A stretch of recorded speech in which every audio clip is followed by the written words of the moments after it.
welcome to Human Frequency. I'm Rebecca. I'm Philip. This is episode 3. Welcome back to our podcast. We're going to do a quick recap of our week and maybe a couple things that we want to talk about from the last podcast quickly, and then we'll dive right into today's topic. All right. So, what do you got? For me, the last podcast, we talked about happiness and whether or not people are inherently good. And what I forgot to mention on that podcast was who is responsible for your happiness. And this I learned from a young woman who was working at a fixed base operator or an FBO. She was commenting to her friend how her boyfriend was upset because he isn't happy. And she said to him, I am not responsible for your happiness. And that blew my mind because until then, like most people, I've always felt that whoever I'm with or whoever I'm interacting with, they're responsible for my happiness.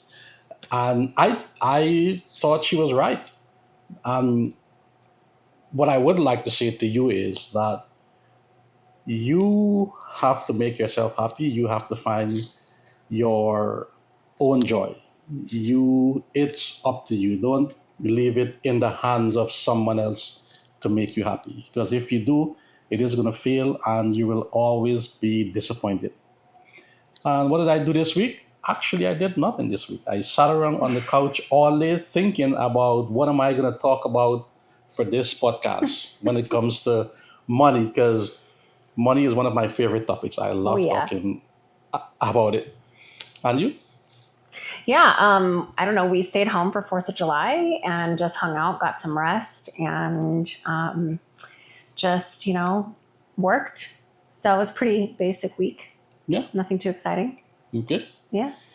You ready to dive in? Let's just dive in. All right. So this is episode 3, and this episode is about money. And Philip has learned a lot about money through his career, flying people, wealthy people all over the world. And through that has taken all of that knowledge and everything he's learned from them and put it into a book. And so we're at episode 3 now. People have gotten to know us just a little bit. And I thought it would be really cool to be able to ask him some questions, and maybe I'll give some responses too, because it's, valid to have an alternative perspective about money. So should we dive right into questions? Let's dive right into the first question. All right. First question. I'll try my best to answer them. Oh, this is a good one. Okay. What was your first memory of realizing what money meant? When I was a kid, I was probably about 10 or 12 years old. Mm-hmm. My mom sent me to buy some groceries. And where they would sell the groceries, there was a small gambling table. It was these card games where you had to choose where you think the correct card is.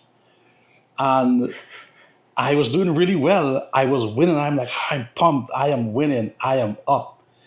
And then I decided to bet it all on this one, what I thought was a sure thing. And I obviously lost. All the money you were supposed to go get groceries with? I bought the grocery first. Oh, okay, good. That's good. But I so had it's just some your pocket change. Okay. And I lost. Mm-hmm. And that story has always stuck with me because it reminded me of how unaware I was about money, and how quickly you can gain it and how quickly you can lose it if you don't understand it properly. So that was my first big lesson. Okay. What about you?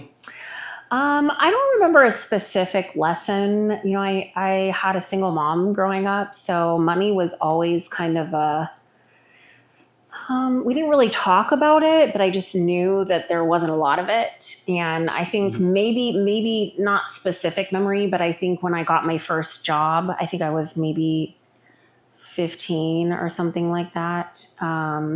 And I started making a little bit of cash here and there. And that's when I was like, oh, wow. Okay. So, but then I remember like how I would spend it. And then I'd be like, oh man, it goes so fast, So for me, it's not like one specific memory, but just the kind of an overall awareness of what it was about.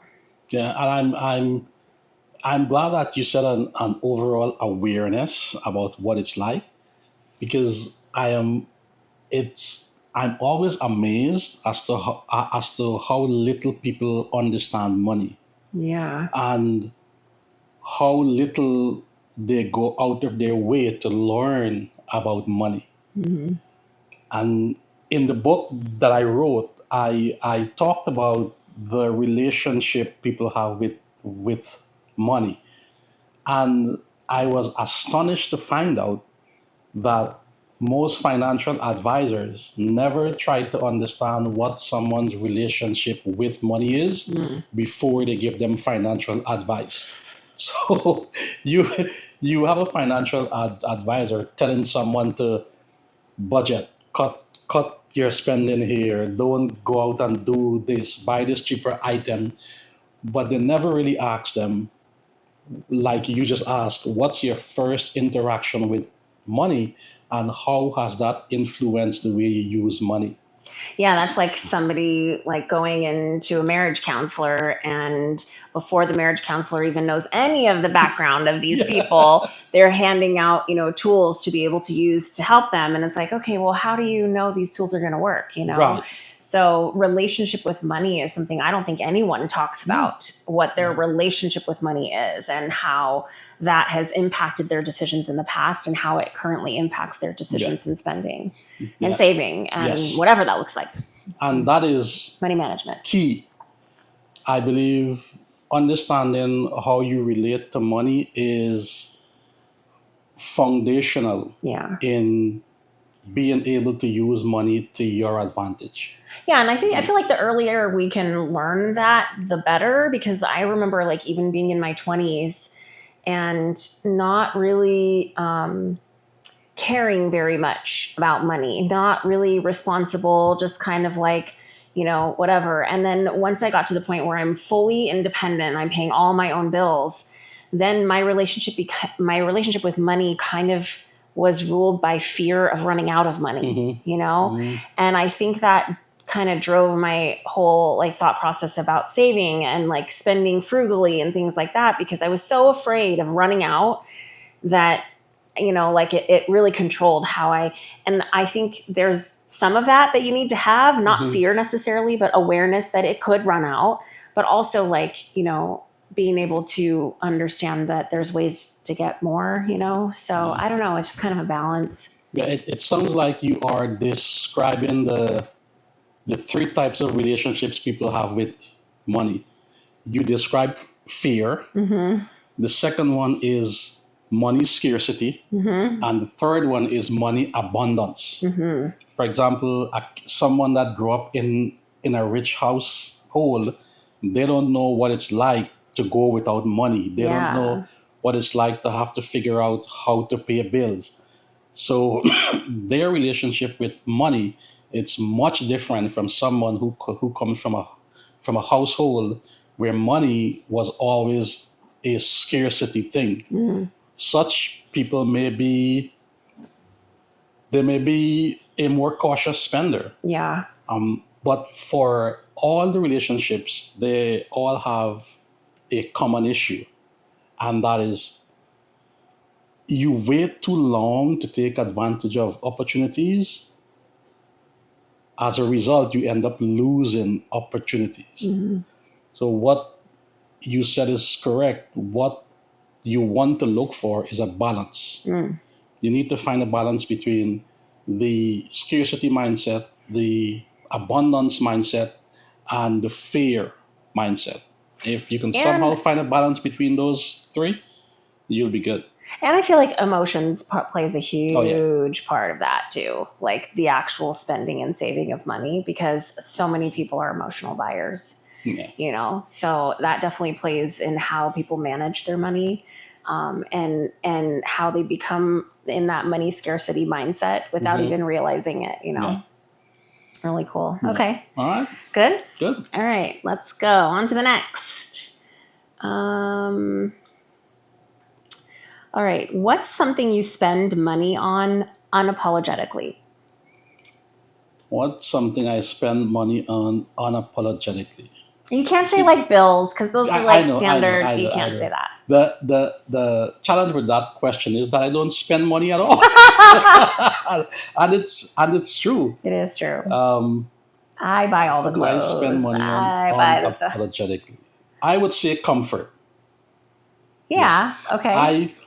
I I'm not opposed to spending money on something if I'm sure that it's going to improve my quality of life, if it's going to make me comfortable. What's an For example of example, that? I we went to Fleet Feet and we Hmm. bought that $150 pair of shoes. Hmm. I would have never paid $150 for a pair of shoes, Hmm. but it works well to protect my knees, my feet, my ankle, and since I walk a lot, that was a worthy investment.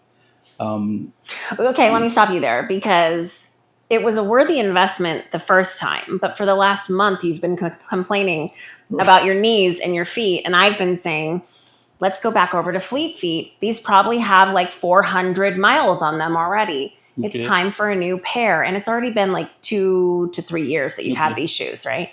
But you are still so, it's not the shoes. It's not the shoes. You're so adamant. And I'm going, okay, but that was the original like reason we solved the problem and it worked. And you just said it. So that's Philip on screen right now saying that there's, a pair of shoes that really helped him. He paid the money. It made him comfortable, this and that, so that I can refer back to this and make sure that he goes and buys a second pair. okay. But this is also the perfect opportunity to mention my one of my money rules Okay. is that, and we practice this, is that I don't think you should replace an item just for the sake of replacing it. You should replace it irrespective of how it looks Mhm. if it failed to perform its most basic function. Exactly. So, as far as I'm concerned, it's protecting my feet. I can still walk in it. So I'm thinking, why do I want to replace it Because right it's away? not performing the function it originally was supposed to perform and that you paid that much money for. So Okay, I hear you, like ride it till it dies, like it's like every car you've had, you're like, oh oh, yeah, I will ride that thing till the ride it wheels till it fall off. die.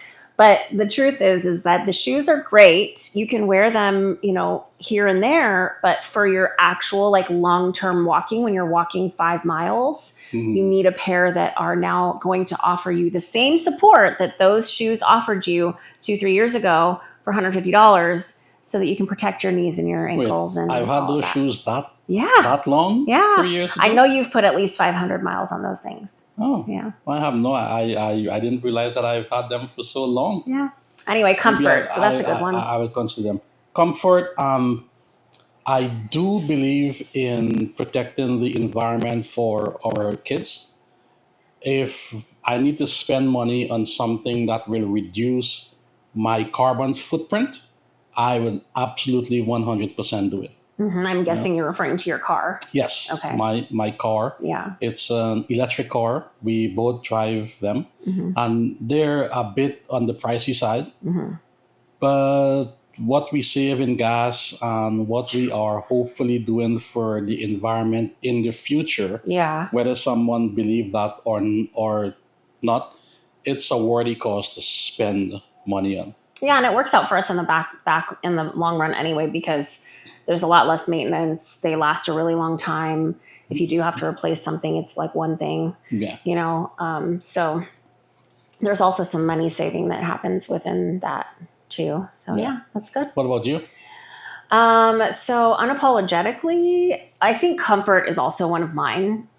Because, obviously if I'm going to be doing something or going somewhere or something like that, I have fibromyalgia and many other conditions. And so it's important for me to have that comfort, Mhm. and, but also um, I think it's like experiences Mhm. for me. I will spend money on those unapologetically after some thought about what the value that it's bringing to my life, right? Like I can go somewhere with you and if I know we're going out to dinner, we're going, to go do something fun, then I'm spending time with you. So to me, it's like that's worth spending the money to do those things because we both get to have that experience together, right? Okay. Like riding the train here in Sacramento. We went on the little train ride that they take you along the river, and Cold it's sack. yeah, and for first class tickets, it's a little on the pricier side to do something like that for maybe an hour and a half ride or something. Mhm. But it was so worth it because it was like we got to do something brand new. We got to experience our city in a different way. We had to spend time together. We had to have some laughs and see parts of the city that you wouldn't ordinarily be able to see. Mhm. So to me, that's worth it. It's an experience that's worth it. Yeah. And I wouldn't, yeah, I have no qualms about now spending spending money on food. Yeah. Sometimes I get kind of pissed off because I'm like thinking like, yeah, this is going to be good, Yeah. really good. And then you get it and you're like, oh, really? Like now damn, shouldn't have spent the money on that food, Yes. which is why we cook so much at home now because we're like, we just can't find anything that compares. So Right. yeah, but that would be mine. Which reminds me of the whole idea is when you spend your money, at least this is how wealthy people think, you must spend it in such a way that brings you the greatest value. Okay? And it's something I think people who operate at the lower end, like the working poor and the working class, probably the middle class, struggles with. They don't there is a lack of understanding of how do I appropriate my income to get the greatest value from it. Yeah. And buying a brand new television set uh, when the Super Bowl is on, that's not extracting a great value from your money. Mm-hmm. Paying $40,000 a year to go to a college to get a degree in arts or dance or design isn't a great use of your money, even though you may have a passion for those things. Yeah. In the end, when you leave college, the possibility of that degree returning you some type of financial benefit Yeah. is as close to zero as one can get without actually getting to zero. Yeah. So and we have a TV downstairs, and the thing is like what 10 or 12 years old. Yeah, at least It's 10 really, to 11 years old. but you know what? It works. It's slow. It's on the slow yeah. side now. Like it's like geriatric TV, but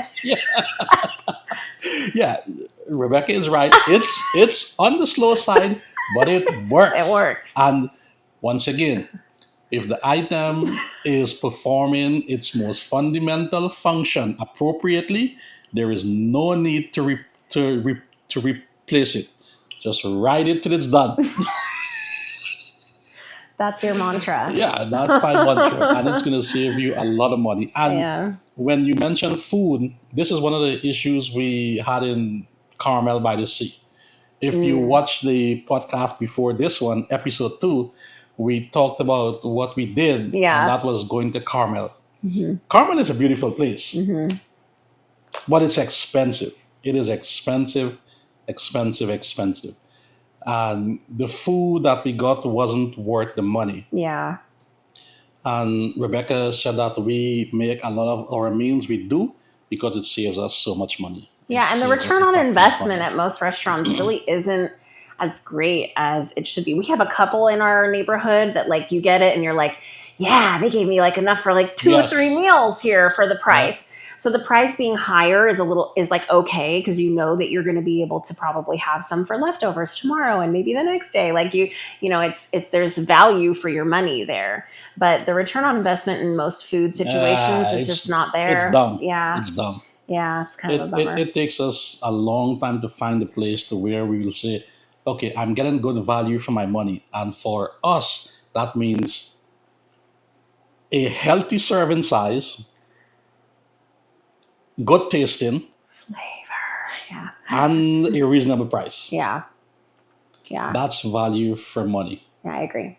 Yeah. I agree. Okay. All right, on to the next. Mhm. So we've got, do you save money out of fear or out of vision for the future? It's out of vision for the future. Yeah. I don't subscribe to the idea that fear should be an influencing thing in what you do. You should always do it either because you have a passion for doing it, you should do it because you want to accomplish something in the near future, or you should do it because you want to feel secure. Yeah. For us, I believe savings is based on what we want, or where we want to be in the future. For sure. And this is another issue that people seem to get mixed up in. It's when people hear savings, they just think of a savings account. But savings is so much more than just a savings account, which, by the way, only pay you like 0.01% interest. I don't think we even really have a savings account. Oh, we do have one savings account we have for emergency funds. Yes, we have an emergency fund. Which I think is what most people save for, is emergencies, or like a vacation. They're saving for one particular thing or two particular things. But not so far in the future that they can build their wealth that way. Do you know what I mean? They're only saving out of mostly fear of running out. Yeah, and that's doing anything because of fear. It's a temporary motivation to do something, and then it's gone, and then you are stuck with where you started, and you're kind of confused, like, what's really happening here? The second thing I will say about savings is there is this misconception that you have to save a certain amount of money for it to matter.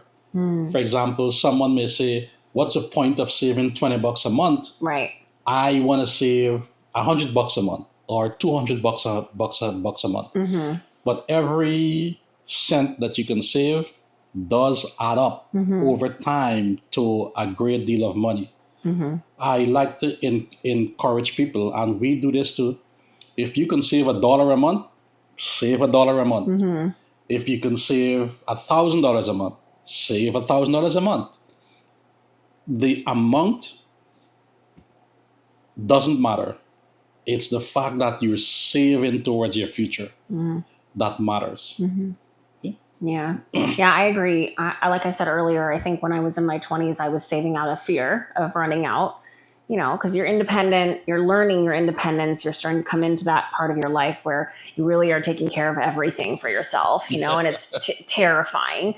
And so you want to make sure that by next month, you're going to be able to have food in your house, and then, like, I think just being with you, we've learned a lot about money together, and how to, obviously I've learned a lot from you given what your job is, but, and how to save for the future. Like I have an automatic transfer from my checking account to my savings account every month.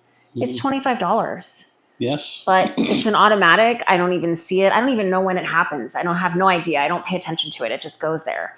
And that adds up, over time. And so I think I definitely save more for the future now, and even more so now because those savings, I have another $25 one that goes right into my brokerage account.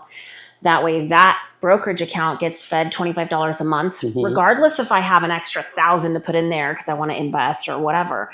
I at least have 25 going in there per month, because then I can put that right into my ETFs or whatever I want to put it into. And both of us have started, growing our ETFs and, mutual funds pretty good. And we're learning how to be able to use our money to our advantage and to like make money off of our money, right. And I think for a long time we were kind of going like, oh, we have this money in savings and it's not doing diddly for us. Like, what is it doing for us? It's just sitting there waiting to be used. Why? Why?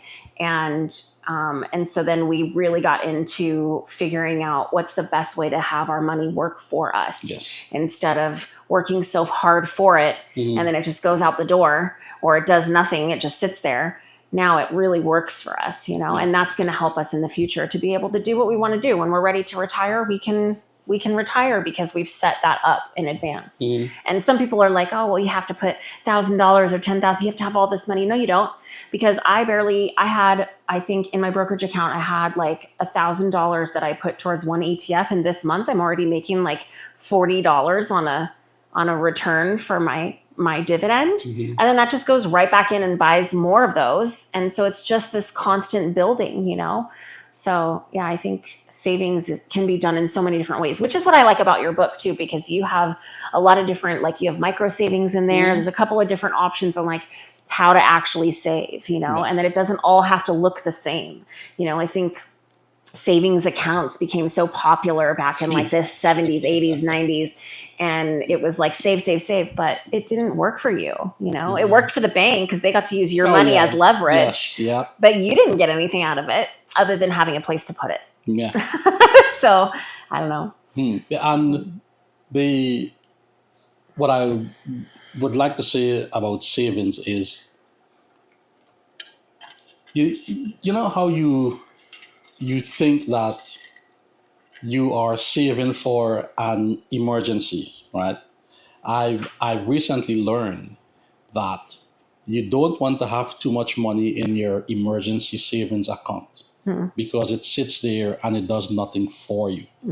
So it's better. And I will say this now: this isn't financial advice. I'm We are glad you not said that. financial experts Yeah. by any means. We are just a couple who thoroughly understand money, and we are having a discussion and sharing our experience about money with our audience. Okay? Rebecca also mentioned some investment ideas. Again, let's be clear. Not financial We are advice. not telling you to go and invest or put your money in anywhere. Yeah. We're just telling you this is what we did and this is how it has worked for us. Right. If you do have any financial issues and you pay in a financial planner, who, by the way, is robbing you, then go ahead and seek advice Ask from your them financial about it. planner. Yeah. Yes. Okay. So again, so back to the savings you Yeah. were saying. There is, I think I lost my train of You thought. said you just learned something new about savings. Oh, yes, Since it's yes, not doing yes. anything for you. That you don't want to have too much money sitting in your emergency account because it sits there and it does nothing. So it is beneficial to put the money in a place where you can easily access where it's accessible quickly. Oh, Okay. Yeah. You can put it there too. I'm just kidding. Because let's think about it. If you get an emergency, you're not going to get the bill right away. You're going to get the bill in maybe a few days, maybe a few weeks.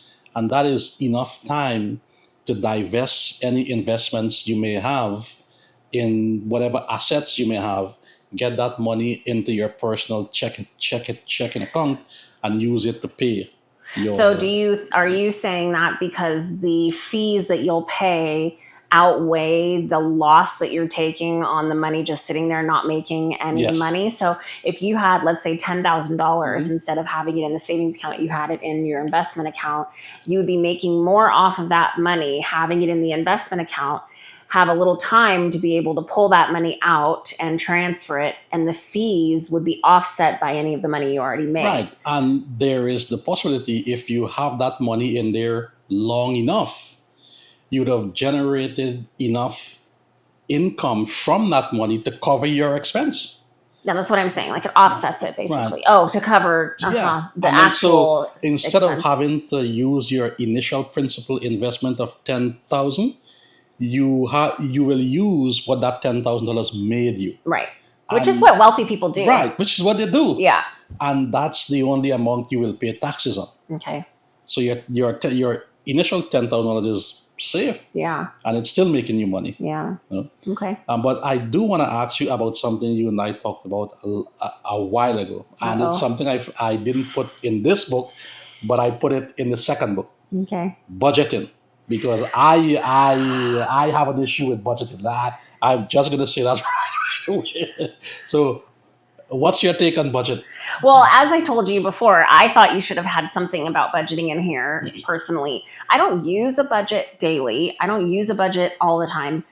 I just think if you're starting out in life, if you're young, it's good to put together a budget based on the bills that you have every single month and to know how much money you have after you pay all those bills, and like what your financial situation looks like. It's just like putting out a picture, right? Mhm. And to me, budgeting just helps keep people on track. I think that it's like, if I could equate it to anything else, like a calorie counter. Some people don't have the time, the patience, and stuff like that to do calorie counting. But if you do calorie counting and you get it right and you're at a certain level, you're probably going to lose weight. So same thing with budgeting. If you budget correctly and you put something on paper, it says, okay, well, this month I'm only going to spend this much on this expense and this much on this expense, then you're less likely to go over those numbers because you already have it in your mind and on your budget that that's the limit for that. Mhm. And I think because we have such a our world is like based off consumerism and people like to buy everything, it's hard for people to stay on track if they don't have that number in their head already. Like, it's just a tool. That's all I see it as. And I see it as a way to just kind of be able to see the picture and then plan that picture out. Some people will be like, well, I don't have $25 a month. But then once you put a budget in front of them and you put their budget out there and you see that they're spending $300 on subscriptions every month, some of which they don't even use, that budget is telling you that they have extra money in these subscription spaces that they could then put into savings instead. Mhm. So it's really just a tool to figure out where you are and to know your boundaries with your own money, to me. Okay. My issue with budgeting is that it doesn't address the root cause of the person's financial hardship, nor is it long term. A budget, people normally do budgets when they're trying to accomplish a goal. Let's say I want to buy a car. Mhm. I look at my finances and I determine, hey, I need to save $1,000 a month. Mhm. I go out there and I rearrange my spending habits to save $1,000 a month. Mhm. The moment I achieve my down payment and I go and I pay for the car, there goes the budget. The budget is gone. Mhm. It's not permanent, it's temporary. And for me, for a financial action to be viable, it has to institute a permanent change in that person's life. And I don't think budgeting does that. The second thing that I have with budget is it does nothing to address the psychological understanding of that person and their relationship with money. I can make out a nice budget for someone all day long. Mhm. But if they don't understand why they're spending, for example, why are you going and buy a $10 cup of coffee 3 times a week? Like, why are you doing that? Let's figure out why you're doing that. Mhm. Or why do you want to buy a pair of shoes that cost $300 when one that costs $75 will work just as well? Why are you doing that? And because budgeting doesn't address that, it always ends up falling short for a long term financial planning tool. And it's one of the issues I have with these financial planners. As soon as you walk in there, let's do your budget. Let's see where you're spending your money on. Let's see how much money is going here and how much money is going there. What they should be doing instead is after they figure out where all the money is being spent, they should ask them, why are you spending this money here? Why is this one activity so important to you? What do you get from doing this activity? And now, if budgeting can be used in that way to influence a long term improvement to how someone use their money, then of course, budgeting is perfect. Well, I don't think budgeting signed up for the emotional piece of money management. Budgeting wasn't meant to handle the emotional piece. That's not what budgeting is about. Okay. It's literally just a tool to do exactly what you said. Find out where you're spending your money. That's it. Where are you spending your money? Where can you make changes, right? The relationship with money, that's like another tool. That's like something else. That's like the book. If you want to find out your relationship with money, you read a book like this. Okay. You don't do a budget. The budget is just to give you a clear picture. That's it. It's not meant to be, and and it's a fluid space. A budget is fluid. It's like when you own a business. Mhm.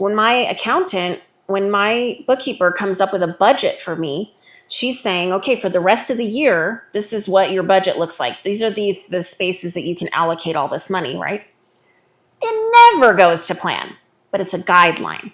It's a guide to tell me like around what ranges do I need to spend here and there. So it's not meant to manage the emotional piece of money management. That's But not the intention. if it's a dynamic, fluid guideline, then it requires a great deal of discipline Well, it to does, and stay within those borders. yeah, and I don't think that every person, I think budgeting is kind of relative. Everybody uses it in different ways. I don't think that every person uses budgeting strictly for accomplishing one goal. I think that people change their budget based on their life changes. So if you get a new job, your budget changes, which clearly most people have a problem with because they get a new job, they're making $100,000 more per year, and all of a sudden they want to buy everything. They want, their lifestyle inflates the way that their money has, right? So those people might not be using a budget properly, but I think that, a budget can be used even for long-term goals if you have a good relationship with money. The idea is to get the picture, put it all out on how much money do I have and where is everything going and what's left at the bottom when I'm done. And that is the only reason for it. Its intention is not to be the emotional savior to find out why you're doing something. Okay. It's a tool to help you with the structural piece of your money. The why comes from knowledge. I think, you learn more about money, you make mistakes in money, and then you realize like, oh crap, that was a mistake. I shouldn't have done that. Yeah. Like we got into different types of options. Yes. And, we tried that for a little while. We made a little bit of money here and there. We realized it wasn't our thing. No. We didn't really like it. I lasted a little bit longer. I still have a couple out there. Yeah. We still have some that we put out for. I still have one out there. Yeah, put it out to like January or something like that as your date. But, in the end, we realized it wasn't really our thing. And that's okay. Yeah. But we tried it and we learned from it, And that is, I think, when you figure out your relationship with money and why you're doing things, those answers are found somewhere completely different than budgeting. I just say when you start with a budget, it's a ground space to start with. You have to know how much you have, how much you absolutely have to spend on your bills to live, and what you have left over, to do with. Okay. So I think what I learned from wealthy people and how they go about it's amazing that people are not going to believe this, but a lot of wealthy people actually don't use budgeting. Well, of course. They do. And it's not because they have a lot of money. Obviously, they have a lot of money, but they have a lot of money because they spend their money wisely. The way wealthy people think about money is they start with what they want to do and then ask themselves, how much money do I need to do this? And they go about gathering the money to do this one thing. Mm-hmm. And that's what they do. For the rest of us, we start with the money and figure out what we can do. And the more we do is the more we want to do. So then we want more money, which means we have to change our budget to do more things. Because I see this with my boss. He goes, every year, this is what I want to do, how much that is going to cost, and that's all we do. We don't do more. We may certainly do less, Yeah. but we don't do more. And I've adopted that because to me, it's a real discipline. Start with what you want to do, and that will govern how much money you need. Well, yeah, that makes sense because when we wanted to buy our first electric car, we didn't really have the extra money to be able to spend on a car payment that large. And so I remember both of us were like, okay, well, what are we going to do to get that money? Right. And so we started door dashing. We started delivering food together. And it was really fun. It was an experience for us because we got to learn our city a little bit more. We got to spend time together, just hanging out. We love driving. So it was a lot of fun. But that was how we were able to say, okay, this is how we're going to get what we want, is by adding this additional hustle in here, until we can afford it without the hustle, you know? And I think that rich people, wealthy people probably don't have to think about a budget, not necessarily because they have money. That's a big factor. When you have a lot of money and you don't really have to worry Yeah. about it, budgeting isn't really something you do. Which they, Those they people do have worry about money though. financial advisors. Yeah, I know, but I mean, in a different way. They're not worried about it because they don't know if they'll be able to survive tomorrow. They're worried about it because they want to know who's taking their money, you know, Right. like where are they losing money? Most people are wondering where are they gaining money? You know, how are they going to get more money? And I think wealthy people probably don't budget because number one, they do pay a financial advisor to help them manage their money. And so that's the person that's thinking about their budget. Your boss might get a call from his advisor that says, hey, this year you have, you know, $1 million to spend on all of this. And he's going, okay, great. You know, thanks for the call. So in his mind, the budget is still there, but they don't have to be putting it on paper and, you know, doing the whole shebang to like figure it out. They have somebody that's calling them up and saying like, this is how much extra you have this year to spend on these trips or whatever you want to do. So I guess it just depends on like, you know, what you're using it for, you know. And I know we mentioned financial advisors a few times here. Yeah. You should have figured out by now that I don't like them because I think they're crooks. They're absolute crooks. We have never used or had a financial advisors, Yeah. and our investments year over year has returned like 22%. I don't know what he's talking That's Mine's well, way that's more than okay. Mine have returned 22% year over year, and my philosophy is, if I can put out the blood, sweat, and tears to work for that money, then I can surely spend 2 hours a day or 2 hours a week learning how to properly invest it Yeah. instead of paying someone to invest it for me. That doesn't make any sense. No, to it really sense to doesn't me. because they get a big Because cut. they get like 3%. Yeah. And when you consider that you have to pay taxes because the advisors isn't going to pay the taxes. By the time you pay the taxes, you pay their fee, your cut is like 1%. Yeah. So I'm like, I'm just going to do it myself. I'm going to save myself 3%. I'm going to pay the taxes, but I still end up on top. Yeah. So in my view, if you can avoid a financial advisor and do your own financial planning and I like to say financial strategy. If you can do that, then you should certainly learn to do it and invest in yourself because it's going to save you a crap ton of money. Totally. I agree. And it's just like taking time to learn. And luckily now with social media, I mean, if you go on to most social media outlets, you can find so many people. Well, this is a downside and an upside, right? Like you can find a lot of information from people out there on like how to manage your finances. But be careful who you get your information That's from. why I said it's downside too, because so many people like to inflate things and make it seem like it's going to be so easy. Just put this money over here, and within 1 year, you're going to have millions of dollars. It doesn't work like that. This is a long-term plan. These are long-term investments. These are things that are going to work for you when you're 20, 30, 40 years down the road. And so I think that's like, you can find all this information. You can get all this information. You can do it yourself. You can. I have a financial advisor. He's right here. So you can take some credit for my growth because you've definitely taught me some things. You know, I think we just kind of I think we bounce taught ideas. each other a lot of things. Yeah, like, well, I don't, like I said, I don't like to spend money, and it's not because I'm frugal or I'm cheap. I just don't find things to spend money on. Like if I want to buy something, I must develop an emotional attachment. I know. Jeez. But the upside of being like that is every time I spend money, whatever I get, everyone likes. It's true. It's absolutely true. Because for example, how long it took us to find a dining table? Yeah, it was probably like 10 years. 10 years, yeah. Now, obviously, most people aren't going to take 10 years. Not that we didn't have a dining table. It was just a Yeah. little small, little four person thing. And We have a big family, so.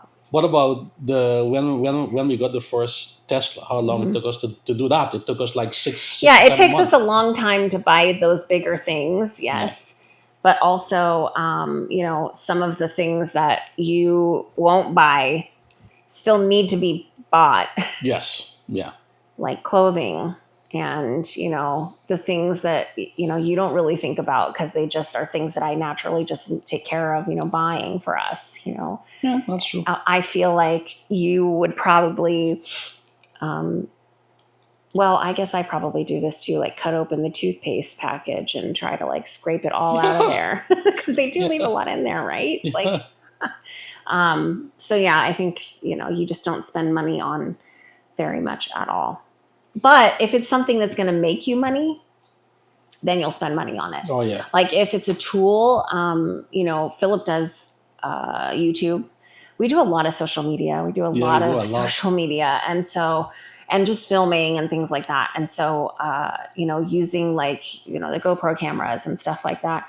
Those are things that it's like, well, if it's on sale and it's a good deal, I know that I'm going to be able to use all of them. I can put 3 cameras in the plane and be able to take some pretty cool shots. Yeah. That's a return. There's going to be a return on that investment Hmm. because the usage of that then allows you to monetize videos on the pilot channel and things like that. So that's where you will spend your money, is if you know you're going to get a good A good return on return. Yeah. investment. Yeah. Number one rule. Speaking of how we make money, we've never told them what you do. What I do? Yeah. Oh, so I own the Good Rub, and I started my business because of my own fibromyalgia. And I make products that are topical products that you rub on your skin or you bathe in, things like that for people with pain. So all of our products are herbal products that are meant to just help with pain relief. I've been doing that a long time, it seems like. Okay. And we both have YouTube channels and TikToks and all of that. So I think we'll get into the habit of making sure that all of that is in the description. So if anybody wants to check us out on other platforms or like get a small peek into like what we do outside of this, Hmm. they can do that easily. Yeah, so that's Good. what I And do. I am a private corporate jet pilot. Um, I like to tell people I fly the 1%, and it's fantastic. His is way more exciting than mine. No, it's not. And rich people are not evil or the devil. Sure, they may have extravagant lives, but they're not exceptional. They're not trying to kill all of us. I'm sure that there are some out there that are doing that, but they are really friendly sometimes. They're just So people. yeah, That's the they're thing, just right? people. Because They're just there's people. been some that you've flown that like you've refused to fly because they clearly Right. have no sense. But then there's, some that are like, wow, this person was so great to fly, Yeah. So I think it just depends. They're all, it's funny how people think that wealthy people are like different, but they still I use know. a toilet. They still Yep. eat food. They still do all the human things. Yeah. They're not like, Jetsons doing, little meals in a tablet or anything like that. They're Hmm. still human. They're still doing all the human stuff. Was that our 4 questions? That was only 3, but I Okay, think. what's the Oh, you fourth want to one? do another Yeah, one? let's do the fourth Okay. one. All right. All right. I just wanted to get the budget thing in there. Of course. Of course. Okay. How do you balance generosity with financial boundaries? This one is a difficult one for me. This one's all you, babe.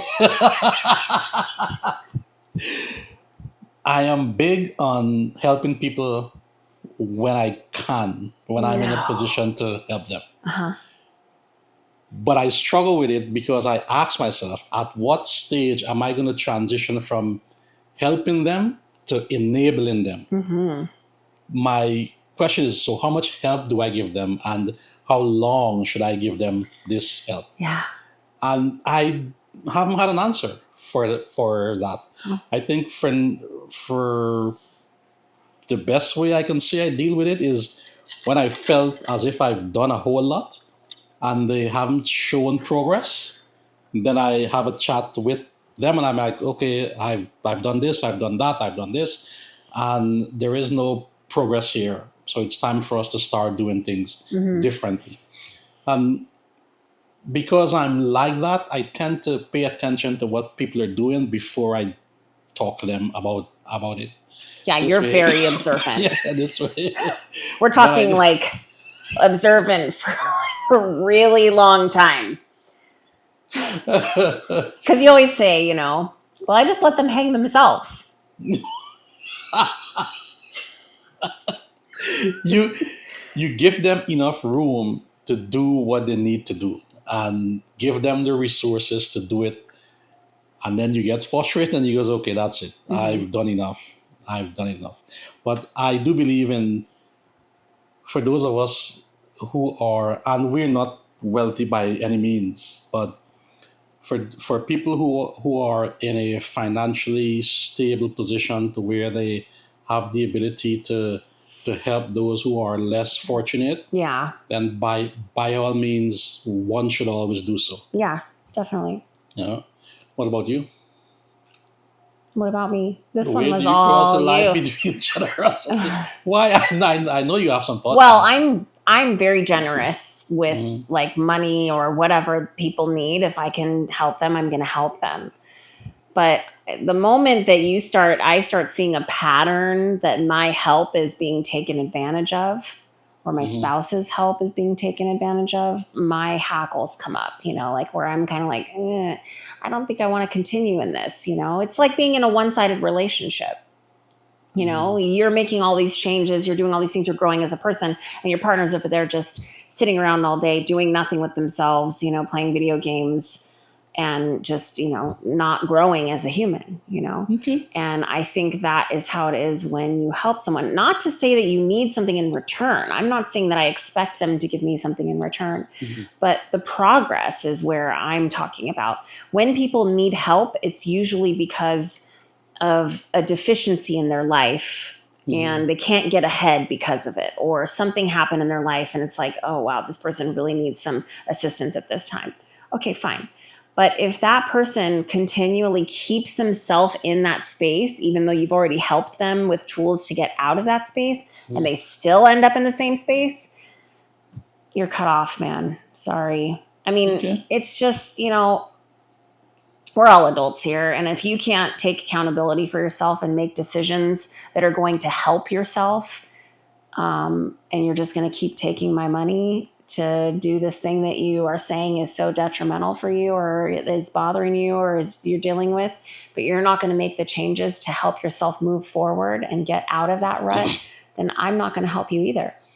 Sounds like you said you should have a limit to your financial generosity. Kind of. It's the balance. It's Okay. like financial generosity is a wonderful thing. If you have the money to do it, like I think that should be like, there's plenty of big CEOs who don't take very good care of their employees. They pocket all this money at the end of the year and the employees are over here trying to just get by every check. That's BS. They should be helping these people. Mhm. And I feel like for how much money we have, we are not wealthy by any means, but we managed to help quite a few people financially, and in other ways, Mhm. that kind of affects their finances. So to me, it's like there is a balance there. Like I don't need very many times of somebody not doing anything, not getting off their ass and doing something. It doesn't take very much to figure out that pattern. And once I see that pattern, they don't need more time. Why give them more time? They don't need another 6 months to take advantage of me. It's already done. Okay. So time to move on. All right. Good. Was that Yeah. your fourth and last question? Yeah, that was it. That was it. I mean, I think All some right. pretty good information about. Yes. I was going to ask you if there's any piece of information out of the book that you want to read, or any kind of, info that you want to give people out of there, just to give them a little teaser about what kind of info Uh, they'll get in the book when they go buy it on Amazon today. the link will be in the description below. Yeah. Um, Financial frustration is intentional. There is nothing wrong with you. It's that the people with power, money, and influence has made the system appears to be so complex that the normal person get afraid to even dip their toe in the water. Hmm. If we can figure out how money works, you most certainly can. Mhm. It's we're not trying to sell the book here, but the book is 121 pages, and I wrote it based on my experience about money and the things I use and continue to use to be successful without the need of a financial planner. Mhm. I use I didn't use any AI. I wrote it, one. And two, it's not full of fluff. It's not a 300 and something page. It's not like Rich Dad Poor Dad. It's not like the psychology of money. And what's funny is, after I finished writing this book, I decided to look at the negative comments that people were saying about the psychology of money. And it turns out that I had written a book that addressed all those comments, Oh wow. all those negative things. Mhm. So it's 14.99. It's on Amazon. It's a quick read. It's a really good read. You're probably gonna have to read it multiple times to fully understand how it is. But the nice thing is that you could start on any chapter. Like Yeah. if one chapter name calls out to you, you could start there, and you're not like, oh, I have to go back and read 1 through 3 to make 4 make sense. Each individual chapter has its own nice, good, solid morsels of information. And something, just touching on what you just said a minute ago about the system kind of being rigged to create this frustration and lack of ability to figure it out like it's some big puzzle. Mhm. It's kind of like when, back in the day, we didn't invest in stuff because they always said, well, to invest in stocks, and then Robinhood came along and it was like, whoa, the power of the retail investor. Yes. We could learn on our own. We could do it on our own and didn't have to rely on someone up there. And also, let's say $100,000 in our bank account to Right. be able to do that. And I think that like this book gives kind of a roadmap of how to manage, your money mindfully Yeah. and master your money mindfully, without so many confusing parts and pieces. that's It's just an it. easy read. Yeah. It's easy to get through. Yeah. It's easy to understand. And the nice thing is that you've got Philip who can answer any questions, Mhm. and like if there's, some part of it that's confusing or whatever, you can always just reach out. And, I think you did a really, really good job with this. I'm excited to see the second one. Yeah, the second one is on the way. Some of you may get concerned that it's so thin. Why is it such a thin book? When I was doing my master's, I discovered something. I would buy these books and they would have like 300 or 400 pages. And by the time I get to the end of the chapter, I am more confused about what they were trying to say than when I begun. Mm-hmm. What I did with this book, I didn't include unnecessary, fruitless, countless examples to, to get across a specific financial idea. I used a personal experience. And in most cases, there's probably like two of them. So it's simplicity, not complexity. Mm. Not because something has 300 pages or 400 pages means it's superior to something that has less pages. Mm-hmm. This book was intentionally written to give the reader exactly what they need when they need it, and no more or no less. Mm-hmm. That's why it's going to work. Mm-hmm. Yeah, Yeah. it's a good book. And that's it for this one. Yeah, that's episode 3.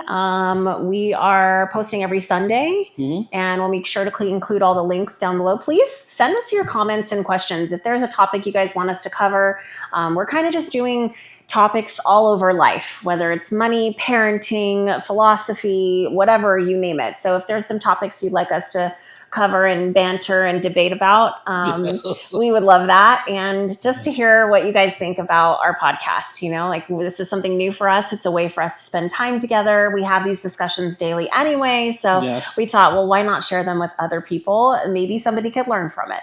So on that note, I think we will say this is a wrap for episode 3 of Human Frequency. Yep. Don't forget to like, subscribe, and share these videos. Thanks for joining us, guys. All right. Thank you. See you guys in the next one.